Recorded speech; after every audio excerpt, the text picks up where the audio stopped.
Mr. and Mrs. Abagnale, this is not a question of your son's attendance. I regret to inform you that for the past week, Frank has been teaching Mrs. Glass's French class. He what? Your son has been pretending to be a substitute teacher, lecturing the students, giving out homework. Mrs. Glasser has been ill, and there was some confusion with the real sub. Your son held a teacher-parent conference yesterday and was planning a class field trip to a French bread factory in Trenton. Do you see the problem we have? In Mystère. Quite a few top-level people of the international psychedelics research scene were there. Guided by Dutch poet and psychedelic writer Simon Vinkenoog, they spoke about aspects of drugs, therapy, law, and other things concerning psychedelics and other substances like MDMA. One of the main speakers was Dr. Sasha Shulgin, known as the father of ecstasy. He is the person who has invented, discovered tens of substances of psychedelic drugs and other substances, and notably 2CB and STP. He has written a book called Pikal, and he was in Amsterdam for a workshop. Another speaker was Charles Kaplan. He is a drug researcher at the University of Maastricht. And then there was Richard Yensen. He is one of the very few people in the United States allowed to do psychology research with psychedelic drugs like LSD. The four of them in a debate and in a very amicable atmosphere, and we hope you enjoy their conversation as much as we did. This is Mystère Media. Thank you. The use of plants, the native use of plants, the southern hemisphere shamanistic use of the northern hemisphere 20th century counterpart of shamanism.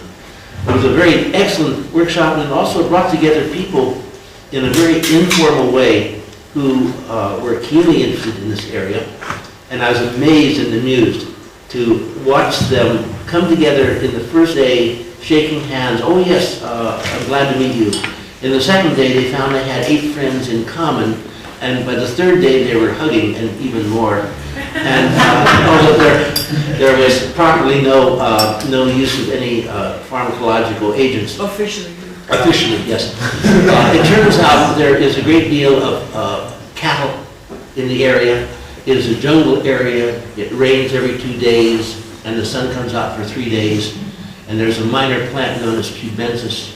Depending on the psilocybe cubensis, you may not be familiar with a small mushroom that has. Yes, yes. And the place that cooked in the area always made hot water available, so you could make tea of it.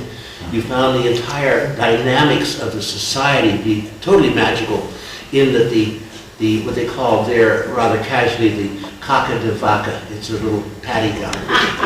Mushrooms grow. You pick them up. Yeah, not yet. That's in the book too. Yes, and there would be small Indian boys or Mexican boys who go out in the fields and would bring in bags of it. They'd sell the bags to the gringos. The local police would sort of confiscate the bags or leave it there in exchange for 100 pesos. So there was and then if they took the thing, you'd find them the next day selling it in the ruins to the same people from whom they confiscated the 100 peso bribe. It was an extraordinary second world of society, geared totally around the fact that these spores, these mushrooms grow there natively, and their use is well understood. Anyway, by the end of the first week, there was a true recognition of a culture, of a society that very rarely gets a chance to see one another and to meet one another on this type of grounds. In a sense, I feel the same sort of society may be here.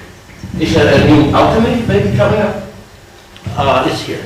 I mean, looking for hidden treasures, and there's a stone of philosophy, secret wisdom. What is secret wisdom to you?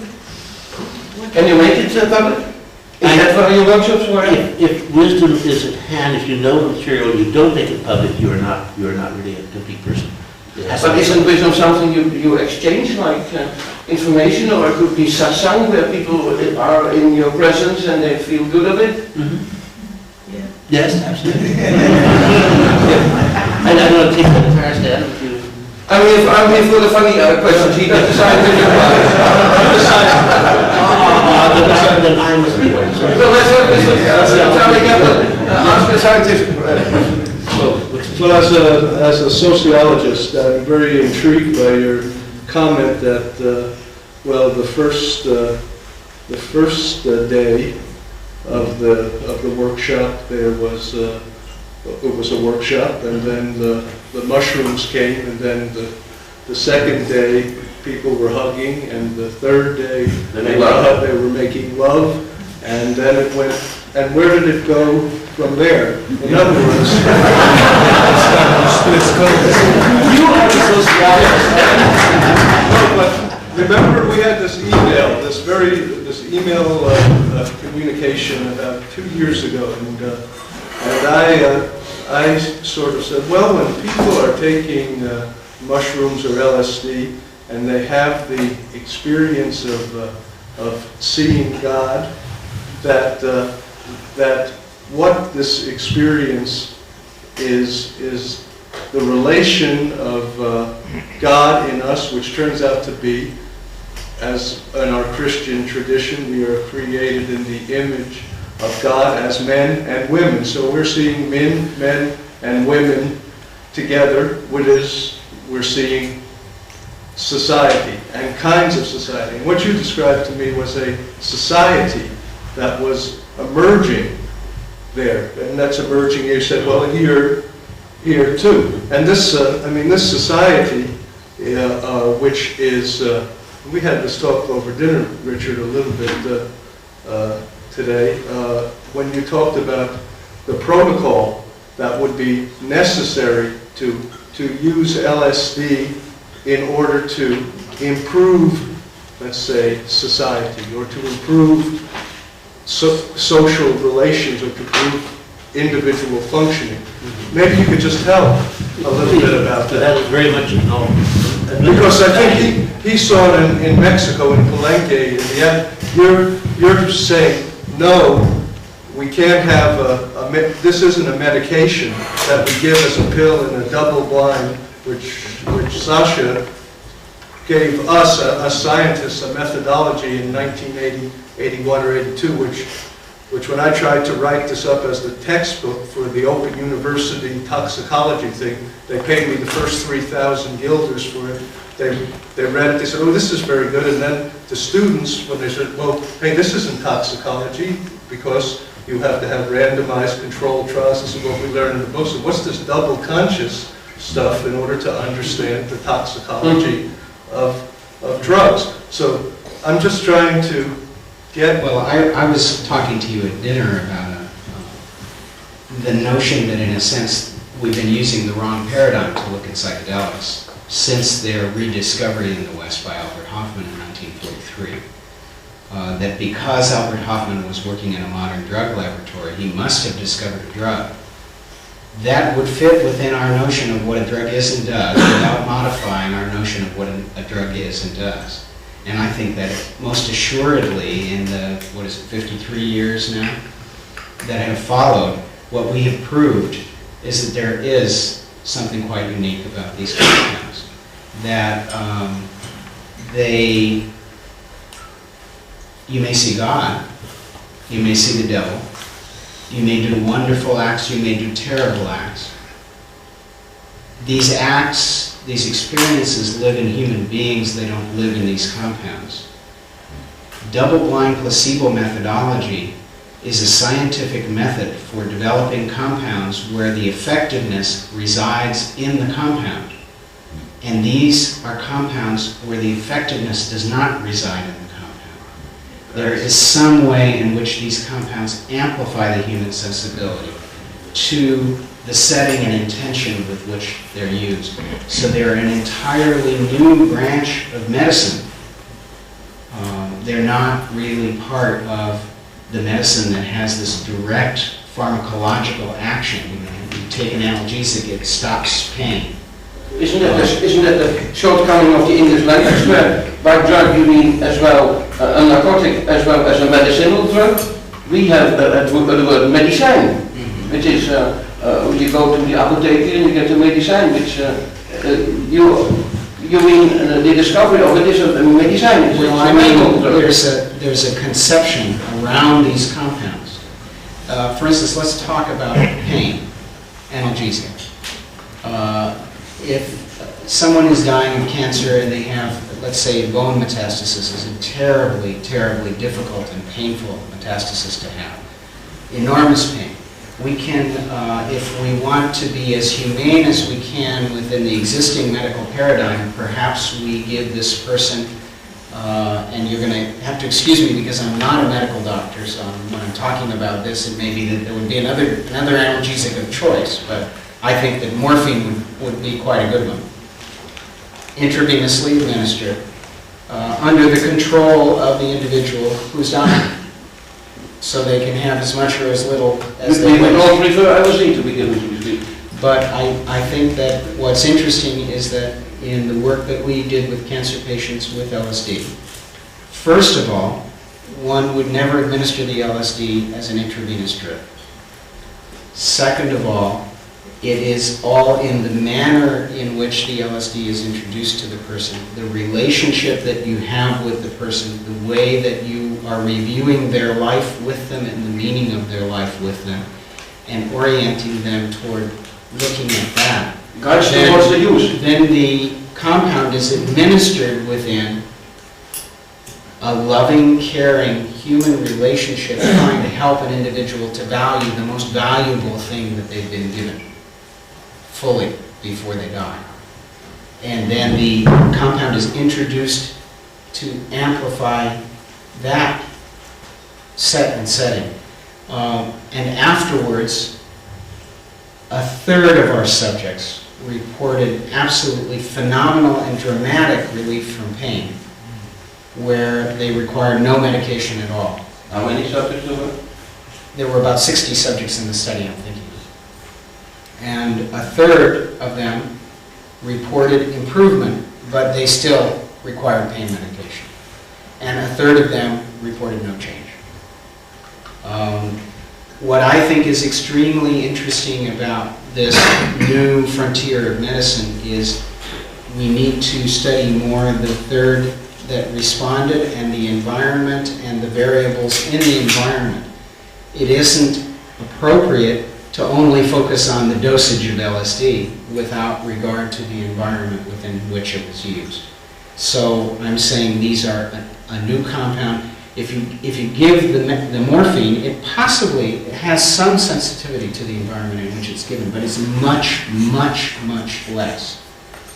One could, although it wasn't developed that way, one could develop morphine with double-blind placebo-controlled studies because you're looking for a drug whose specific effect is to turn off the pain. If you give the LSD to a person in great pain, it may enhance the pain for a while. And they may require your help in focusing on what the meaning of the pain is or in accepting the pain in some way. This may happen during the acute effects when the effects of the compound LSD are most pronounced during the 12 hours after it's given. The analgesia, and that may not be the right word for it, the freedom of pain, may last for 3 months, 6 months, the rest of the person's life. We're talking in the case of addiction about people who have lost meaning in their lives. In the loss of meaning, they have found substitutes.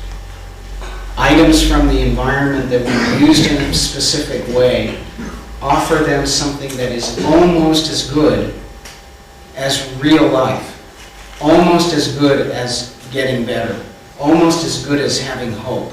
almost as good as not having pain, but not as good.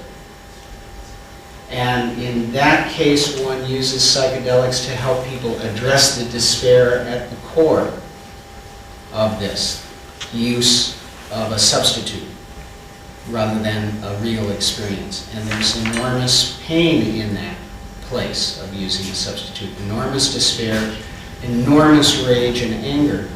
But it's to be gone through, and these compounds can help, can assist in a therapeutic process where an individual may go through that experience with transformative effect, so that people speak of going to a place that is beyond time, that is beyond space, that is beyond words, that is the most real place in the universe, where they feel they touch the divine, they touch the spark of infinite meaning in the universe, and it suffuses them with understanding and strength to go on and live their lives and be the best people that they can possibly be. This doesn't happen with everybody. You're talking about spiritual tools. Is it not possible to divide the psychedelics from all the rest of the medicines and speak of them as spiritual tools? That's what they are. Yes, I think that that's a very important part of... But this gentleman, you have been announced here as being the one psychiatrist in America to be able to work with LSD. I mean, you had to go through an incredible amount of red tape, bureaucracy, making protocols, which is a story in itself. And is it a hopeful sign for future use of LSD in therapeutic? Simon, let me take a moment and clarify things. First of all, I'm a clinical psychologist, I'm not a psychiatrist. My wife is a psychiatrist, and we work together as a team. The permission that we will work under is a permission that has been existent in the United States since the early 1960s. It's a permission that work has been done with over 750 subjects with in the past. And the permission, in a sense, has never expired. It is possible always to design a new study and to extend the permission.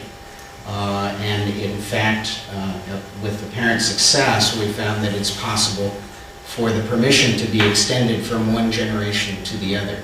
And Dr. Albert Kurland, the psychiatrist who has held this permission throughout this period, has written to the Food and Drug Administration that he wishes to pass this permission on to us such that any studies that we begin could continue were he to not be able to be associated with us were he to die.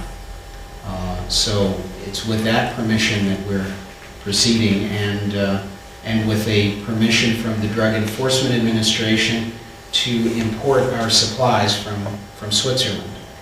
And then a Human Subjects Review Committee in California, which passed our protocol to say it would protect sufficiently the rights of the subjects in our study. And now I've committed that I feel it's very important that the approval for human beings not be 3,000 miles away from our location. So I've committed to our institute forming its own board, institutional review board, fully assured by the federal government to meet its standards and to review our study. And we're at the stage where they have met and begun the education process toward reviewing the study. And this committee is it's got a Jesuit priest, it has a lawyer, it's an ethical committee. It has representatives from different religions and from lay people, as well as a psychiatrist. How many of these permissions have been given? Are there more people in your case, you think? I think what's unique about our study, there are other people studying psychedelics. Charlie Grove, I think, stands in closest proximity to the kind of permission we have, but he stands with MDMA, which is a far newer drug, and so he's earlier in a process. What will be unique about our project when we begin is that it will be the first project in some time in the United States that is using psychedelics with the basic approach of helping human beings to live better lives with them. So the basic tenet of our study is a treatment that improves people's life situation. You refer to the early work of, among others, Timothy Leary and in prisons and with alcoholics and people like that? Yes, Tim Leary was doing... There were many Walter studies in Pankey, there was a golden age during which many studies before were being done. obviously became illegal. Yes, yes, and some after as well. I was, for instance, working in the Maryland Psychiatric Research Center until 1976 with cancer patients and training professionals and treating neurotic outpatients and working with alcoholics. And Yeah. You have contact with European colleagues? yes, You go to Heidelberg to a big conference yes. and you'll be... Yeah, could you tell us a little bit about maybe Maybe- Sasha, could you tell us about the Heidelberg conference that's coming I'm up? going to go back for a moment and try to integrate things that I felt. You started out with the function of these materials in the finding of God and the determination of your relationship and your identification in the God thing. And then you drifted into the medical and the direct clinical application, which is a medical question. But in truth, this world did not start with Hoffman 53 years ago. It started with man 100,000 years ago. And there was a search there where there was perhaps a sacramental use in history.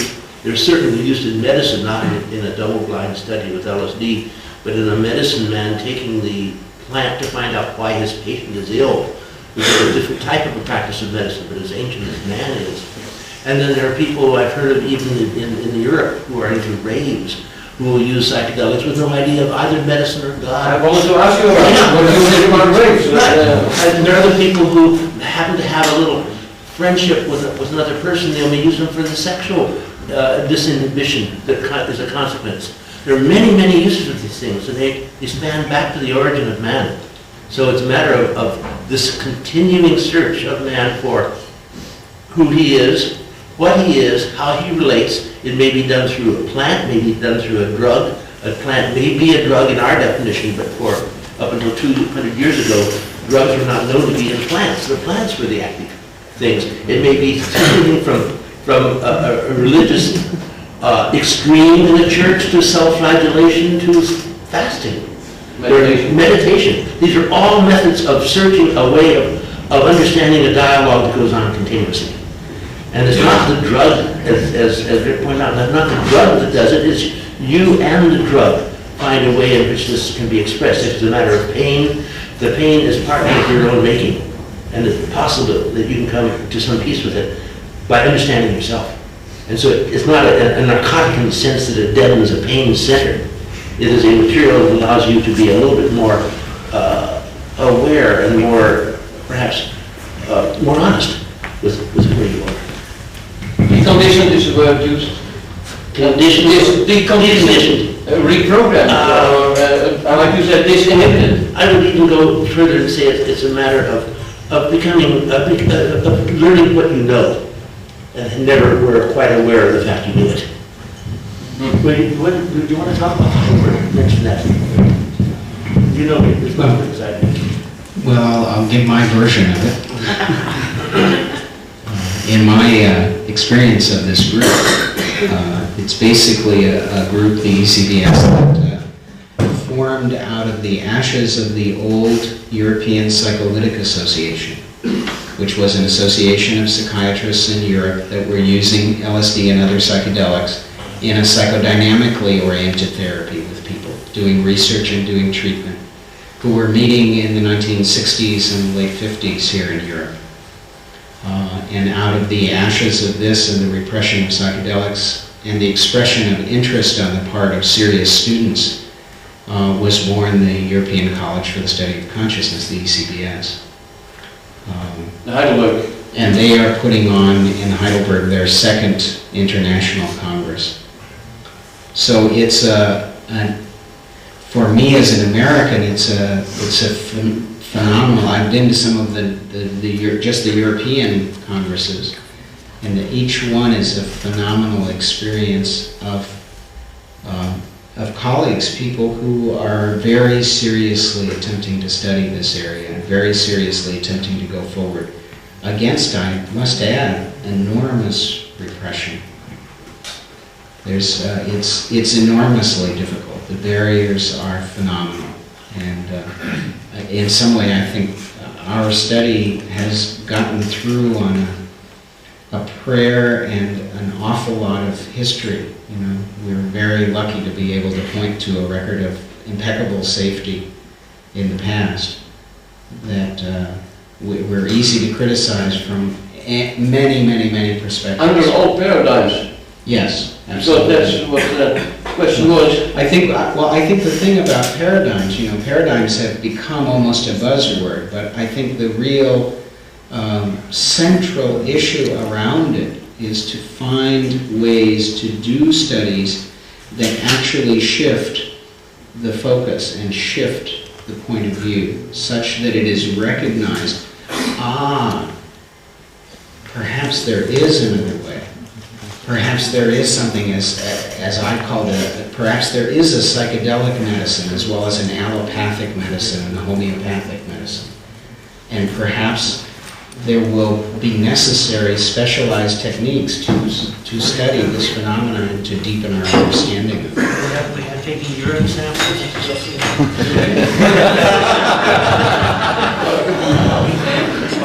That's reindeer urine. You know about reindeer urine.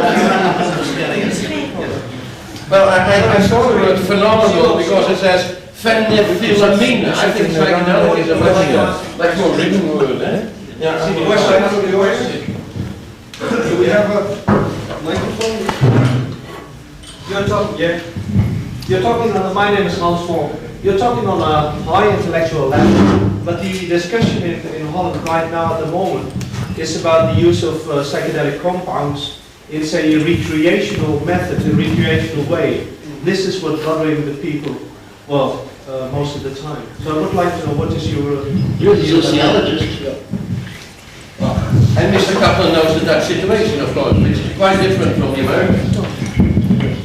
Yeah, I think this is... Mr. Mothers from the Algemeen Handelsblad NRC, I suppose? Yes, indeed. Thank you.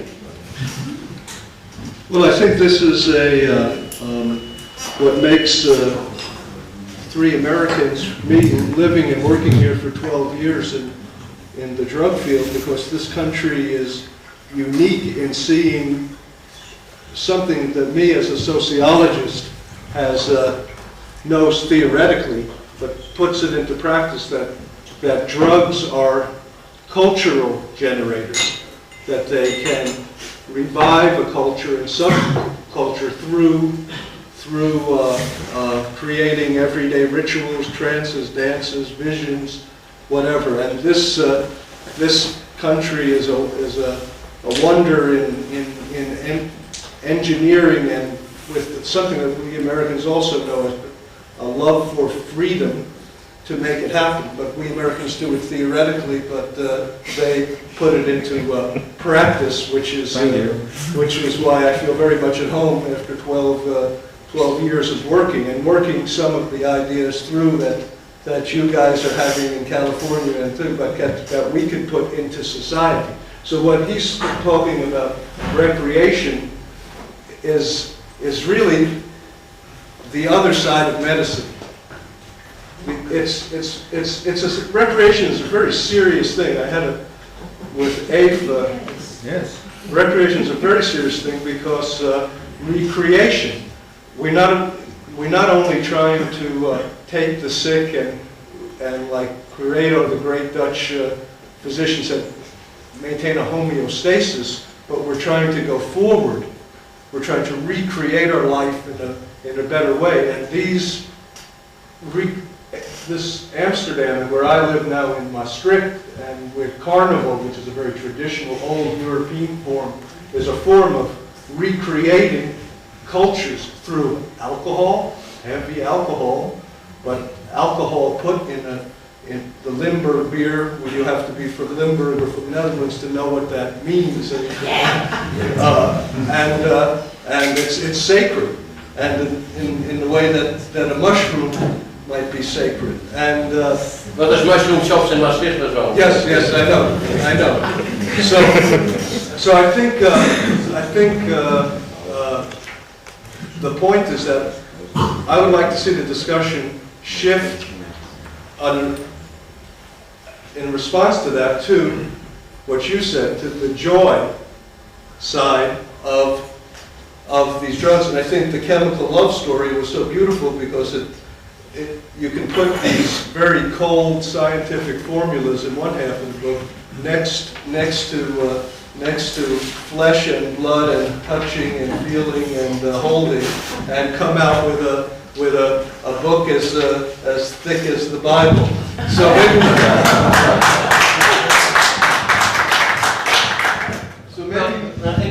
this case, I would like to mention a special situation. And you say, let me try to make clear, and we all like to make clear, some of the reasons that I find the psychedelic experience a personal treasure, because it does do something to your life.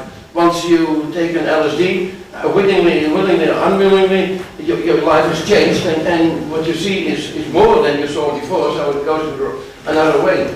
But in your introduction you state, and we have what we call a soft drug problem with the French authorities who think differently about it.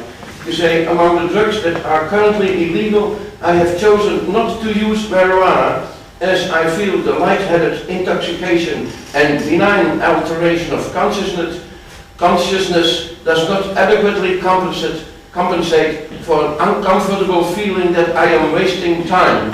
You meaning that people who are taking marijuana are wasting their time? I have no comment on other people's use. I say that is my relationship. Yeah. Okay. But can you imagine people are not as deeply into your thing, trying to make their life a little bit more easily by taking marijuana? I mean, it seems there is, in Amsterdam there's a steadying of the percentages of young people taking it, and in the rest of the country last week a thing showed that it's going in. But 40 years ago it used to be different. The Amsterdam marijuana smokers knew each other all. And now you go to football stadia and waft of marijuana, they go and they drink their beer, like I do. Yeah. No, that was strictly just my relationship to that drug. It's not a constructive one for me. Others will find it quite different for them. I have other materials that I find to be useful and to be valuable, and others may find them to be totally unpleasant. Because lightheaded intoxication, well, it's lovely to have, I think. And the benign alteration of consciousness, maybe people can't stand good at the benign alteration of consciousness. Like if you really would have cosmic consciousness, you'd fall down and would be able to stand it, I think. Well, as you're speaking, I was reminded of a video I saw one time of some Indians in the lower part of the Amazon, actually on the Orinoco, who were working with snuffs, and they were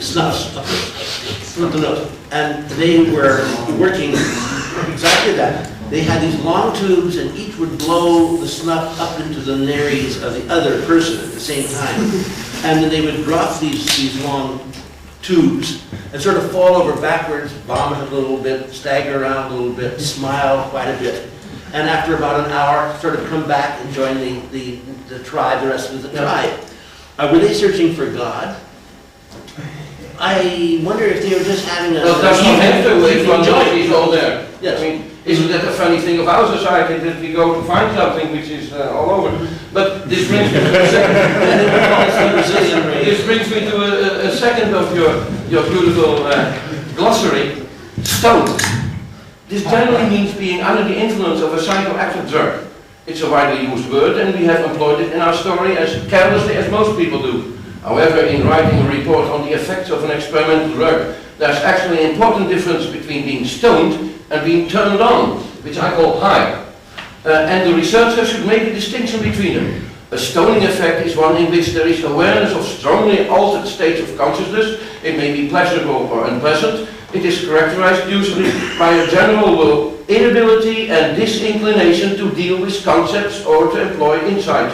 In other words, one finds it difficult to learn anything of value. On the other hand, being turned on is simply to be aware of a change in one's mind and or body in the direction of an increased sense of physical and mental energy. Being turned on is usually thought of as positive, whereas there are many researchers who do not enjoy being stoned at all.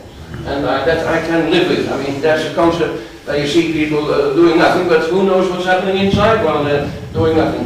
It's very hard to see someone else. But this I wanted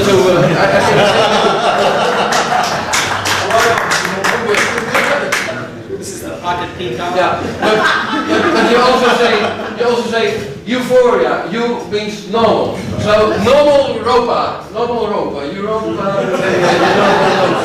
Yeah, not hyper-Europa, not hypo-Europa, not dis-Europa, but Europa. Yeah, Yes, Europa. Stone Europia, yeah. Europia. yes.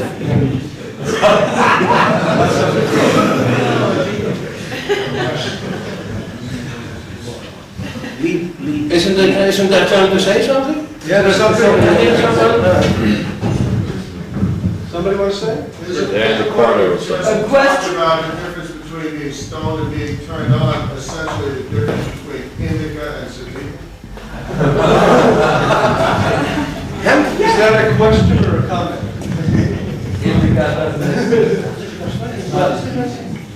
An interesting story is associated that might as well bring ruderalis into this too and have all of the various cannabis species. There's a marvelous gentleman, I don't think he'll be at Europe this year, known as Schultes, Richard Schultes, who is brought into a case on exactly this. Is this marijuana indica or is it sativa? Or is it the defense claimed it was cannabis ruderalis. And so he was brought in and he said, well, no one really has determined if cannabis is a monotypic species or monotypic genus. There may be a ruderalis, but to really know that, I'll have to go to Afghanistan and look at it in bloom and bring back blossoms. And so there was an 8-month delay in the trial. And he got money from somewhere, went to Afghanistan. This was before the Russian adventure there. Looked, photographed, took pressings, brought them back to the Harvard Botanical Museum, wrote up this famous little 4-page thing in Latin that's necessary to establish the reality of a new species. He was brought back to the trial in San Francisco, and he gave a superb 8-hour lecture to the jury on the meaning of genus, the meaning of species, what a taxon is, what marijuana is, what blossoms are, and it was a masterful lecture. Which established that there was a ruderalis, and the defense might have some merit in pursuing that particular line. The judge, I think, did a beautiful, masterful 30-second sequel to that speech when he informed the jury, you've heard an expert talk on an expert subject, you are to ignore his entire testimony. And it was dropped from the court record. Is this why she's blindfolded? Right. And so this was called the three species defense. It was tried, it failed, and I don't think it's ever come up again. So I don't think I can distinguish between the sativa and indica. Sure, it's a long answer to us. And between Lebanese and Moroccan, or Afghanistan and Colombian? We in the world of science are always, especially me, I'm always fights in my department with these drugs. Most of it is a placebo effect anyway, and what do you really need to take these things seriously? Their dangers are much less than that. Do you, in writing Kikal and doing these, working with your group of 10 people, I mean, maybe you could tell us a little bit about how you work with them, and can humans really differentiate between, well, I don't know about Lebanese and Moroccan, but can in the compounds that you did in the book, are they all the same, or can there be really reliable, subtle differences to say that these different compounds can be used in very specific ways, not only for medicine, but for recreational purposes and for getting a better quality in your life in a very specific way, like disinhibition or so? Well, we'll see how I can address these 12 questions. First of all, I must emphasize the book is fictional. And hence the... Oh, I didn't know that. There are two parts to the book. the second is Love scientific. story in the book, and then all the chemical Yeah. formulas and the dosages and the durations and the commentaries. Right. That is written in a very excellent passive voice. It has the spirit of the Journal of Medicinal Chemistry. This was added to I was that. reading it by Castaneda, I thought it was for real, you know? And therefore, such things as the experimentation with a group is something that is not permitted in the United States, and of course cannot now occur. Ah, yeah. And, it is prohibited in the United States through the enactment in 1986 of a what's called an analog controlled substance analog bill that makes it illegal to administer to a person a material that is thought to have action similar to the materials that are illegal. It's a very effective bill in stopping any research with individuals without specific and explicit government approval. So from that point of view, the group concept is, of course, fictional too. And any work that was done in the technical sense in that preceded the passage of this federal law. In answer to question number 2 of the, is it 12, 14? 12. The question dealt with, are there consistent effects that can come from the use of a given drug? Again, a reliable, reproducible effect. I don't believe this is possible, because each time you reacquaint yourself with a plant, with a drug, you bring a different thing to it. And very often, if it's a plant, the plant brings a different composition to you. These are not reproducible. Even with things that are absolutely reproducible pharmacologically, I should say chemically, like the placebo, and are, as far as you can, reproducibly confirmed by being the same individual, you're getting different responses in different days. So I don't think you can ever look for an absolute definitive way of characterizing any drug.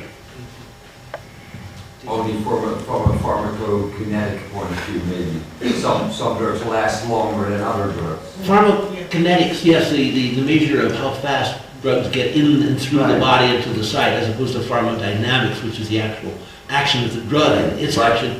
I am in awe on the individual variation. We are pursuing a very interesting problem in San Francisco in using nicotine as the drug. We're doing quite a bit of clinical studies with nicotine. And we find that the kinetics of the nicotine and its metabolites, cotinine and hydroxycotinine, and on, in the human body, and we can account for about 90% of the nicotine that goes in the course of smoking, in all except one person. One lady who came originally from Chicago to San Francisco, we can only account for about 5% of her nicotine. The other 95%, as we say in English, has gone out to lunch. We have no idea where it is, where it goes. She is unique. She smokes, and her responses to cigarettes are quite normal. She smokes in a normal amount. It's just that in her body, it goes somewhere totally different. And so I begin wondering, are these metabolites playing a role? Do they have any role? Are they perhaps consequences of the body detoxifying? Might they be in some way promoting other actions or having feedback actions on a drug? This is not a simple matter of measuring how fast the drug goes up in the blood and how fast it drops away. So we wanted to collect a pile of urine from her, because I wanted to get in and find out what she does with this material, this nicotine. We brought her back in, and bless our souls, she had stopped smoking. And so suddenly we were stuck. On an ethical point of view, we couldn't say, well, just smoke a little while again. And so there she is. She is a very pleasant, very willing, cooperative person who no longer smokes, and we cannot use her as a machine to convert nicotine into strange, unknown things. Then we discovered she had a sister in Chicago who also smoked. So we flew the sister out and ran perfectly normal. So it was not a specific genetic thing that we could use. So this gave me a little bit of respect for the fact that when you put a drug in the body, you are not going to be able to predict where it goes, how much of it goes there, and definitely cannot predict what aspect of that drug or its fate or its interaction with the body's chemistry accounts for its particular pharmacology. Yeah, but there are definitely certain constants. I mean, if you take 2CB, you're sure it lasts for 4 hours. If I take LSD, I'm sure it lasts for 12 hours. These are clear-cut differences. No, no. True, but on the other hand, someone who takes 2CB may have no action from it whatsoever. 2CB is a tricky one. Maybe. And LSD may, if you believe some of the rather heroic reports of psychosis or permanent changes or long-term changes or flashbacks, if there are any validity in this, may have an action far more than 8 hours. In 1959, the Dutch painter, writer Armando said, I didn't feel anything. He'd taken LSD and he said it didn't do anything to me. For history. There was a congress last year about serotonin in land with all the scientifics of Europe together about serotonin, and they made a conclusion that the MDMA destroyed some pathways from the pallidus, I believe from the pallidus, the center of the human brain, the brain stem towards the cortex. Is it true? Is it also a thing you found? Let me start and I'll turn it over to you. First of all, there is no evidence that I know of that MDMA does any changes to the human brain. This is work that's been done in primates, work that's been done in rats. If you look, however, at the work that's done in dogs, these changes do not occur. There are changes in some aspects of the axonic structure of the serotonin neuron, and they do have long-term changes in a monkey. On the other hand, you're hard put to say what is the difference between change and damage. So there is no documentation that man is indeed reflecting this. So I would be very cautious in explaining why MDMA is destructive to man when you don't have evidence that it is. It's a question. It's searching for the answer to a different question. So there's no question. I would an example, one brief example, then I'll turn it over to Rick to go into more of the wet chemistry of the brain. But there was a talk that was given at the Lawrence Radiation Lab about 10, 12 years ago by a researcher from NIDA, one of the large funding agencies in the United States in drug use. It was entitled The Mechanism of Action of Psychedelic Drugs. And I was very excited because I've been kind of searching in this territory for some answers for a few decades, and I hadn't really come up with a great deal yet. And here, NIDA can explain the mechanism of action. And so I went to the seminar with great interest, and I left with a little bit of puzzlement, because what he talked about is where radioactive materials went in a rat. And so I asked him afterwards, isn't this more a study of where radioactive psychedelics go in animals rather than how they work in man? He said, well, yes, of course, you can't really section the brain of a man to find out much about where they go. And I said, but to know where they go does not explain how they work. Well, that's the only thing we can look for. And I find that it's a disappointment to me. What do you have with your next year? Sasha has a beautiful study demonstrating exactly what you say.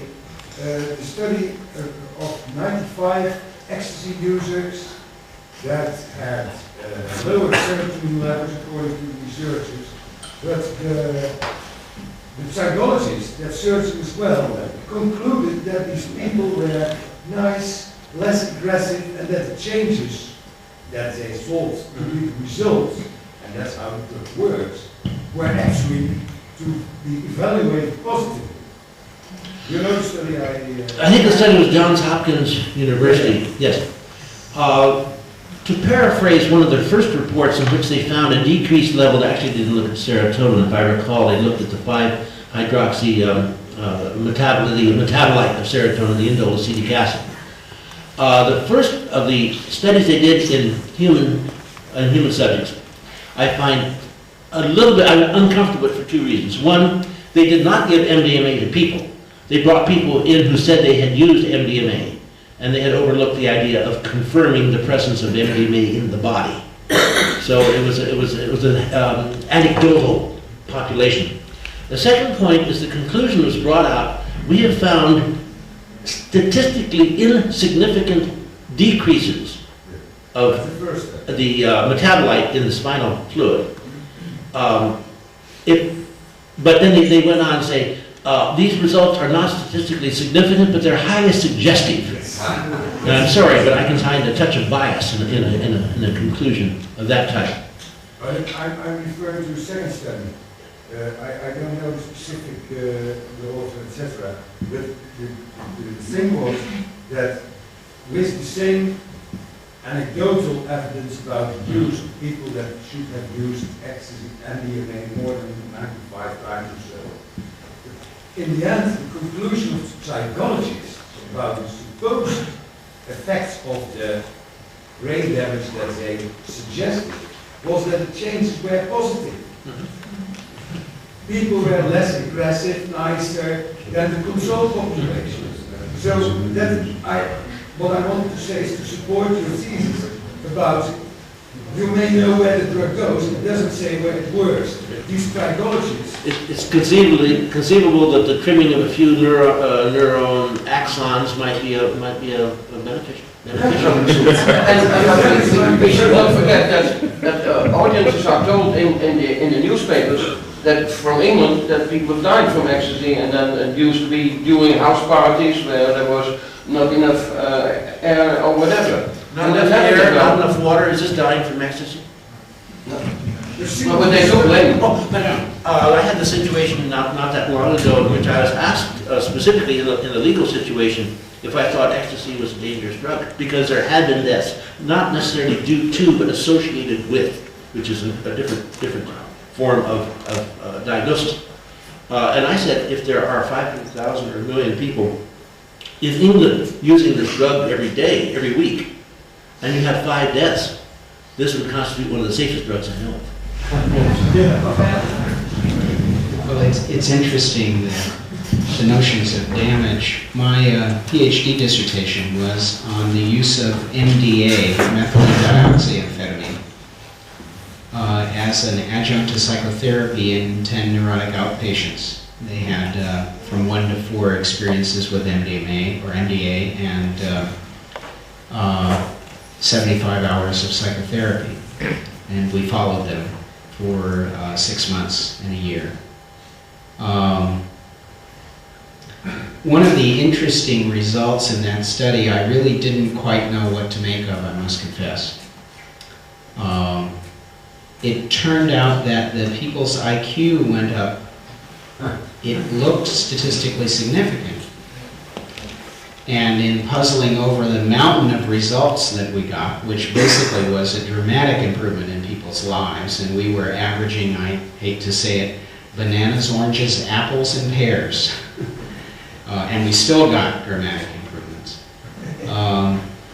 But this statistically significant increase in IQ, well, first of all, we were using an IQ measure called the Raven Progressive Matrices that is not a standardized IQ test, although it's highly correlated with a standardized IQ test. We found the retest reliability was very high. And in puzzling over it, our actual best shot as clinicians treating patients was that people were confused and anxious and upset and depressed, and when they were no longer confused and anxious and depressed and upset, they thought better. Then the same team that found these terrible results with MDMA prefaced their findings with MDMA with a magnificent little study where they gave inordinately high doses of MDA to rats intravenously for, I believe it was something like a week, and then slaughtered the rats, and lo and behold, using the Finkheimer stain method, which is a sort of a state of the edge of fuzzy art and science, found that there was damage to the serotonin nerve terminals. Well, I must confess, my impression was that yes, I think that probably MDA and MDMA too are not ideal drugs. LSD, on the other hand, is quite ideal. But and of course LSD broke your chromosomes X years before, viewed through the same fuzzy edge of state-of-the-art science. And this didn't hold up. So I talked to some of my colleagues at the research center and I said, what do you think we were doing to people? Maybe we were thinking about it in the wrong way. We all got together and we tried to think about what is it that we did. And, we tried to be very creative about our brainstorming and to give up all of our preconceptions. And so we kind of did a systems analysis of the whole thing. And we decided that what it was is we were killing off bad brain cells. And the good brain cells were surviving, and so the people were thinking better. And that perhaps these compounds were pruning the brain in a way that one might prune a tree, and that actually it was improving the function. And this is as valid a hypothesis as the other hypothesis that's obtained here. It's as political as the others. And I think what's very, very difficult in this field is that science is a big political football, and science is for sale. And so it's extremely difficult. We talk about horrible genetic damages from compounds, and a generation of people was scared, and they were scared that their children would be deformed. And you look at tribal groups that have been using compounds identical to or highly similar to these for centuries, and you don't see any unusual incidents of malformation or difficulty. So I just ask you to consider for a moment being the victims of scientific terrorism and how it feels. There must be something wrong with these compounds because their implications are too profound for a culture that might otherwise destroy itself. But a lot of money can be made in the process of destroying itself. A lot of money can be made in desacralizing healing and medicine. A lot of money can be made in turning away from spirituality because we have reached a kind of stage in human development where we have these huge melting pots, which I believe Europe to be, and I believe the United States to be, and I believe Latin America to be, where we're mixing many, many cultures together, many different viewpoints. And it's possible for us to say, no, we've had bad experiences with this, so we divorce church and state. We don't deal with this at all. There will be no spirituality. This is a scientific and technological culture. But there is another alternative, that there is a spirituality that is pointed to by religious research, a highest common denominator for all of humanity, that something that joins all of us together with the commonality and the highest common denominator rather than lowest common denominator. And the implications of these compounds are that perhaps they may be ways to allow this to occur.